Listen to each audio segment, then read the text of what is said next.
बिस्मिल्लाहिर्रहमानिर्रहीम। अस्सलाम वालेकुम। हार्वर्ड एकेडमी की तरफ से आपको वेलकम कहते हैं। आज हमारा ह्यूमन रिसोर्स मैनेजमेंट के बारे में एक इम्पॉर्टेंट सेशन है। काफ़ी सारी आपको इस सब्जेक्ट के बारे में अब तक अंडरस्टैंडिंग हो चुकी होगी और लेटर ऑन मज़ीद भी हम इसमें डिस्कशन ऐड करते जाएंगे और स्ट्रेटेजिक लेवल पे ह्यूमन रिसोर्स मैनेजमेंट को किस तरीके से देखा जाता है, कैसे ये इवॉल्व हुई, एक ऑर्गेनाइजेशन में किस तरीके से पहले रुझान था, जो उसकी मैन पावर है, जो उसके पास सोर्स है, उसको कैसे देखा जाता था, कैसे मैनेज किया जाता था और आज उसको ह्यूमन रिसोर्स मैनेजमेंट का नाम क्यों दिया जाता है और उसके लिए चैलेंजेस क्या हैं। और मेन किसी भी ऑर्गेनाइजेशन को अपनी जो भी उसकी स्ट्रेटजी है, बल्कि आप ये कह सकते हैं कि जो उसकी स्ट्रेटजिक पॉलिसी मेकिंग है, उसके अंदर ह्यूमन रिसोर्स मैनेजमेंट कैसे फिट होती है और अगर उसकी ऑर्गेनाइजेशन के अंदर इस सोर्स को अच्छे तरीके से मैनेज कर लिया जाए तो वो दूसरी अपने कंपेटिटर्स के साथ अच्छे तरीके से compete करके अपनी मार्केट में अच्छी प्लेस भी कर सकती है और प्लेस के साथ साथ एक्सेल करना भी उसके लिए आसान होता है। तो आज के जो हमारा टॉपिक होगा वो है personnel management to human resource management. अगर हम इस हेडिंग की तरफ ही थोड़ा सा टाइम स्पेंड करें तो आने वाले टॉपिक में हमारी जो बातें होंगी वो बहुत आसान हो जाएंगी। कहीं पे भी आप देखें तो एक इंडिविजुअल आपको जो नज़र आएगा आप उसको पर्सन कह सकते हैं। तो ऑर्गेनाइजेशन के अंदर मैनेजमेंट के लिहाज से जो इंसानों की एक पावर है या जो रिसोर्स है, ज़रिया है, इसको जब मैनेज किया जाता था तो सिंपली उसको पर्सनल मैनेजमेंट के लिहाज से देखा जाता था, यानी कि लोग हैं उनको मैनेज करना है। तो अब जो इसकी जो सफ़र है ह्यूमन रिसोर्स मैनेजमेंट का, यह कैसे कवर किया और इसके अंदर अब क्या चैलेंजेस दरपेश हैं और इसको हम आइसोलेट कैसे कर सकते हैं या फिर मर्ज कैसे कर सकते हैं, दोनों चीज़ों को हमने समझना होगा। एक तो आपको ये पहले क्लैरिफाई करते चलें कि जो पहले मैनेजमेंट थी 1970s या इससे पहले की, वो पर्सनल मैनेजमेंट के नाम से ही जाना जाता था।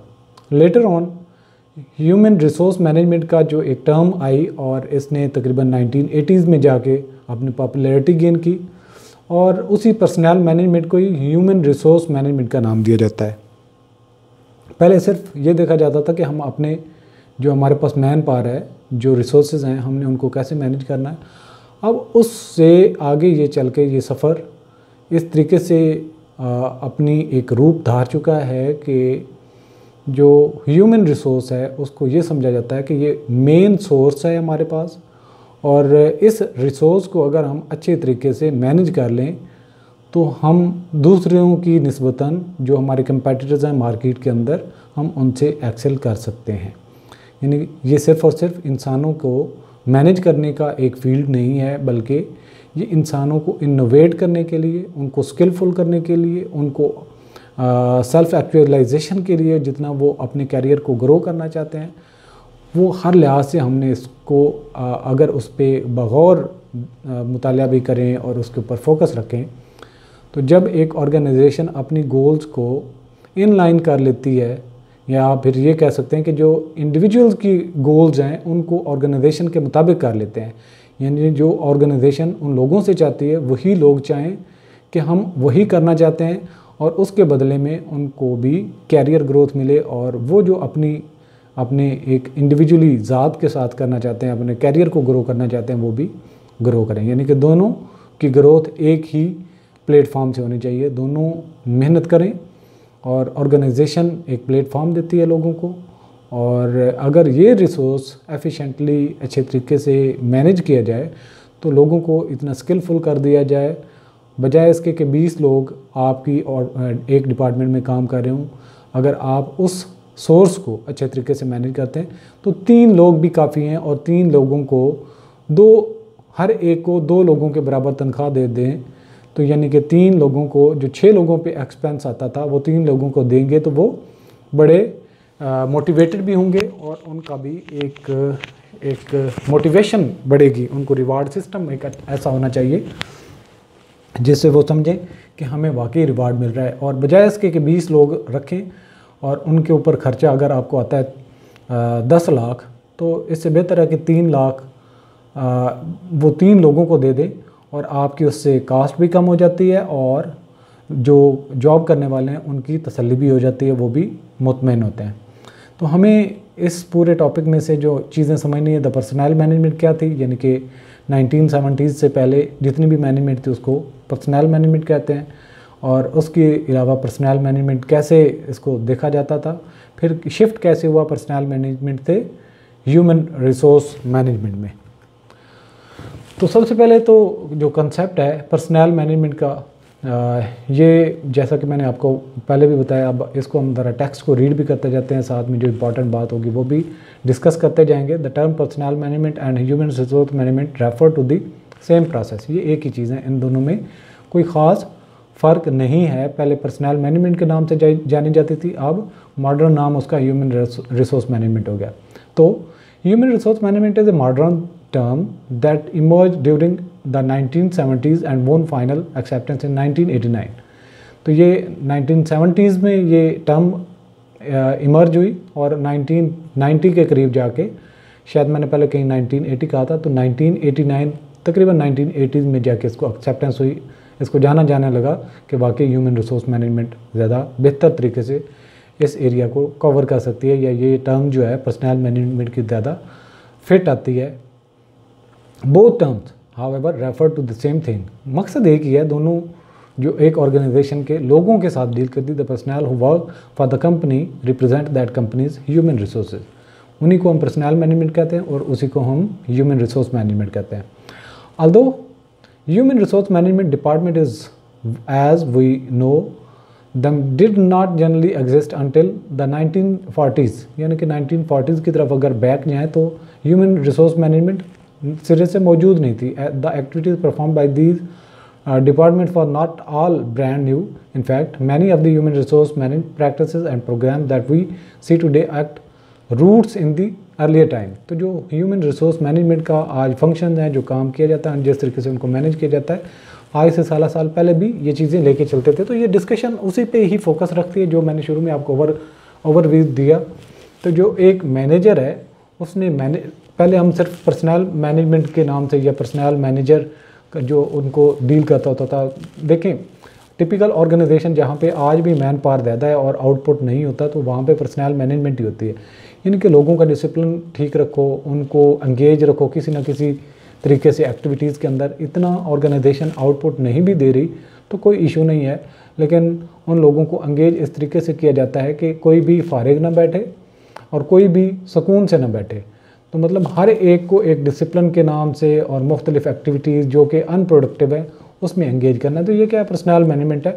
लेकिन जो मॉडर्न एक जो चीज़ है जिसमें हमें फोकस रखना होगा कि किसी भी ऑर्गेनाइजेशन ने अगर एक्सेल करना है तो उसको अपनी इस पर्सनल मैनेजमेंट से शिफ्ट होकर ह्यूमन रिसोर्स मैनेजमेंट की तरफ जाना होगा कि जितने भी हमारे पास HR है, ह्यूमन्स हैं, उनको हमें मैनेज करना है। कैसे मैनेज करना है, जो जहाँ पे फिट आता है उसको वहाँ पे काम पे लगाएं। जहाँ पे 20 लोग काम एक प्रोजेक्ट के लिए आपने रखे हों, कोशिश करेंगे 3 से 4 लोग उनको हायर करें, उनको स्किलफुल करें और उनके पास इतनी अथॉरिटी हो कि वो डिसीजन मेकिंग वगैरह भी कर सकें, जिससे उनके अंदर ये एहसास होगा कि हमारे पास पावर भी है, हम ऑर्गेनाइजेशन के लिए परफॉर्म भी कर रहे हैं। और जो ऑर्गेनाइजेशन चाहती है कि हमने मार्केट के अंदर सक्सेसफुल प्रोडक्ट लॉन्च करनी है, सर्विस प्रोवाइड करनी है और अपने प्रॉफिट्स को मैक्सिमाइज़ करना है। जब प्रॉफिट बढ़ेंगे तो शेयर होल्डर्स डेफिनेटली अपना कुछ ना कुछ उसमें से बोनसेस वगैरह अपने वर्कर्स को देंगे, वर्कर्स उससे मोटिवेटेड होंगे। तो इनडायरेक्टली क्या है कि वो जो ढेर सारे लोग आपके पास बेकार होते थे, जिनको आपने कास्ट की शक्ल में बियर करते थे और उस प्रोडक्ट की कीमत बढ़ती थी, तो अगर आप HR की कीमत को कम करें, उनको इनोवेट करें मॉडर्न टेक्नोलॉजी का इस्तेमाल करते हुए और सेल्फ मोटिवेटेड हूँ, यानी कि जो मैनेजर्स हैं वो वर्कर्स के साथ मिलजुल कर एक टीम की वर्किंग की एक उनकी होनी चाहिए, अंडरस्टैंडिंग होनी चाहिए, जिससे ये मुमकिन हो सकता है कि उनके दरमियान में गैप कम हो जाता है।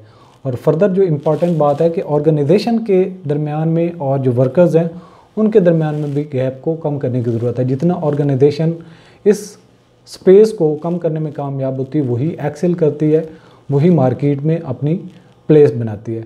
तो हम ये कह सकते हैं कि ह्यूमन रिसोर्स मैनेजमेंट के 3 मेन जो गोल्स हैं जो उसने अचीव करने होते हैं। सबसे पहले तो इतना कि जो ऑर्गेनाइजेशन की ऑब्जेक्टिव्स हैं उसके इन लाइन एचआर की ऑब्जेक्टिव्स भी आ जाएं। यानी कि जो एचआर जो ऑर्गेनाइजेशन चाहती है कि हमने आने वाले साल में इतना प्रॉफिट अर्न करना है, हमने इतने उसकी फर्दर मज़ीद ब्रांचेस ओपन करनी है और हमने क्वालिटी एश्योरेंस करनी है, परफॉर्मेंस को बेहतर करना है, सर्विसेज को अच्छे तरीके से प्रोवाइड करना है, अपना टर्नओवर इस लेवल तक बढ़ाना है। जो ये मुख्तलिफ मेजर्स हैं जो ऑर्गेनाइजेशन सेट कर सकती है। अब उस टारगेट्स को अचीव करने के लिए ज़रूरी है कि एचआर भी उसके अकॉर्डिंगली उसको ट्रेन करवाया जाए, उनको स्किल्स दी जाएँ। और अगर ऑर्गेनाइजेशन के अंदर इनोवेशन की स्ट्रेटजी है, यानी कि वो नई से नई प्रोडक्ट लॉन्च करने में या नई से नई सर्विस प्रोवाइड करने में इंटरेस्टेड हूँ, तो जो क्रिएटिविटी है उसको प्रेफरेंस दी जाती है, कास्ट को नहीं देखा जाता। जो अच्छे से अच्छा काम करके ले आता है, जो अच्छी प्रोडक्ट या अच्छी सर्विस इंट्रोड्यूस करवाता है, तो उसको उतना ही ऑर्गेनाइजेशन रिवार्ड करती है। लेकिन अगर आपकी मार्केट के अंदर आपने कास्ट को रिड्यूस करके अच्छी कीमत पे कोई चीज़ प्रोडक्ट देनी है, तो डेफिनेटली आपको कीमतें कम करना पड़ेंगी, रिड्यूस करनी पड़ेंगी। मार्केट लेवल पे जो एम्प्लॉयज़ को पे किया जा रहा है, आपने उस बेसिस पे भी कास्ट को दूसरी कंपेटिटर ऑर्गेनाइजेशन को अगर 10 लाख कास्ट एचआर की आ रही है, यानी कि लेबर कास्ट आ रही है, तो आपको 8, 9 लाख, 7 लाख तक लेके आएंगे तो आपकी प्रोडक्ट की कीमत कम होगी, जिससे आप compete कर पाएंगे। तो ये एक फैक्टर है। दूसरा फैक्टर ये भी हो सकता है कि आप जो ऑर्गेनाइजेशन के अंदर आपके वर्कर्स हैं उनको एंगेज करें, उनको एक कल्चर दें जिससे ऑर्गेनाइजेशन के एम्प्लॉयज़ जो हैं उनके अंदर शेयर्ड वैल्यूज़ हों, क्वालिटी सर्विस हो, इनोवेशन का एक कल्चर हो, एम्प्लॉय और एम्प्लॉयर आपस में उनका इंटरेस्ट एक हो। और जापानीज़ जितनी फर्म्स हैं वो इस लेवल पे काम करती है। इसके अलावा जो ह्यूमन रिसोर्स मैनेजमेंट है, इसका एक और फंक्शन जो है वो फ्लेक्सिबिलिटी और अडेप्टेबिलिटी की। नई ऑर्गेनाइजेशन को जो चैलेंजेस दरपेश हैं, नई टेक्नोलॉजी आती है, नई प्रोडक्ट इंट्रोड्यूस करवानी पड़ती है या कल्चर में कोई चेंज आती है, तो एचआर उसकी फ़ौरन से उस चीज़ को अडॉप्ट करे। उनकी ट्रेनिंग होनी चाहिए, उनकी स्किल इन्हेंसमेंट होनी चाहिए और उनके अंदर जो कन्फ्यूजन वगैरह उनको अच्छे तरीके से मैनेज किया जाना चाहिए। ऑर्गेनाइजेशन का यूनिफाइड कल्चर होना चाहिए। जो ऑर्गेनाइजेशन जिस डायरेक्शन में जा रही है, लोगों की कामयाबी भी उसी में है और लोग भी उसको सपोर्ट करते हों। तो इस तरीके से ह्यूमन रिसोर्स मैनेजमेंट जो एक अच्छे, जो हमने यहाँ पे टाइटल पढ़ा है कि अच्छा, जो ह्यूमन रिसोर्स मैनेजमेंट की 3 गोल्स हैं, उनको अगर वो मीट कर लेती है तो मैनेजमेंट ऑब्जेक्टिव जो अल्टीमेटली ऑर्गेनाइजेशन की ऑब्जेक्टिव्स होती हैं वो उनको हासिल करना आसान होता है। तो आज का सेशन यहाँ पे क्लोज करते हैं। इंशाल्लाह नेक्स्ट सेशन में मज़ीद कुछ चीज़ें पढ़ेंगे। ऑल द बेस्ट, अल्लाह हाफ़िज़।